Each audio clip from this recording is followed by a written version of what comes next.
গোয়েন্দা প্রতিবেদনকে অসম্পূর্ণ উল্লেখ করে মার্কিন প্রেসিডেন্ট ট্রাম্প বলেছেন, তাদের হামলায় ইরানের পরমাণু স্থাপনাগুলো ধ্বংস হয়ে গেছে।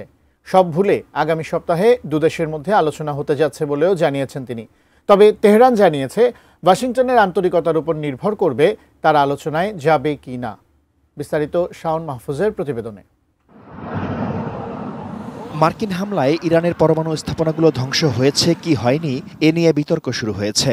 গণমাধ্যমে ফাঁস হওয়া মার্কিন গোয়েন্দা প্রতিবেদন বলছে ধ্বংস হয়নি, তবে প্রেসিডেন্ট ট্রাম্প তার পররাষ্ট্র ও প্রতিরক্ষা এবং ইসরায়েল সমস্বরে বলছে পরমাণু স্থাপনাগুলো ধ্বংস হয়ে গেছে। নেদারল্যান্ডসের হেগে অনুষ্ঠিত ন্যাটো সম্মেলনে আবারও সাফাই গাইলেন মার্কিন প্রেসিডেন্ট ট্রাম্প। বললেন, ফাঁস হওয়া গোয়েন্দা প্রতিবেদন একেবারেই অসম্পূর্ণ।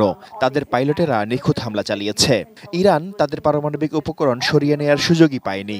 ট্রাম্প স্বীকার করেন, ইরান সাহসিকতার সাথে লড়াই করেছে। আগামী সপ্তাহে দুদেশ আবারও আলোচনায় বসতে যাচ্ছে এবং সেখানে একটি চুক্তি হতে পারে বলে জানিয়েছেন ট্রাম্প।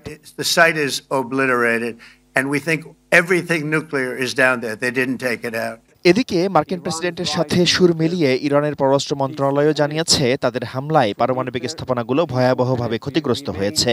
তবে মন্ত্রণালয়ের মুখপাত্র ইসমাইল বাঘাই অভিযোগ করেন, যুক্তরাষ্ট্র একদিকে কূটনীতির কথা বলে, অন্যদিকে ইসরায়েলকে সবুজ সংকেত দেয়। এতে বিশ্বাস নষ্ট হয়ে গেছে। ইসমাইল বাঘাই স্পষ্ট করে বলেন, জাতীয় নিরাপত্তা তাদের সর্বোচ্চ অগ্রাধিকার এবং যুক্তরাষ্ট্র আসলেই কূটনীতিতে আন্তরিক কিনা তা বোঝার পরই আবার আলোচনায় যাবে ইরান। শাইনি চুলে এখন হবে সব হেয়ারস্টাইল সিল্কোর দ্বিগুণ শাইনি চুল প্রতিদিন।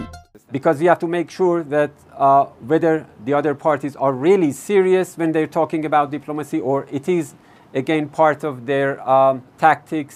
অন্যদিকে কাতারের আমিরের সাথে ফোনালাপে দেশটির মার্কিন সামরিক ঘাঁটিতে হামলার জন্য দুঃখ প্রকাশ করেছেন ইরানের প্রেসিডেন্ট মাসুদ পেজেশকিয়ান।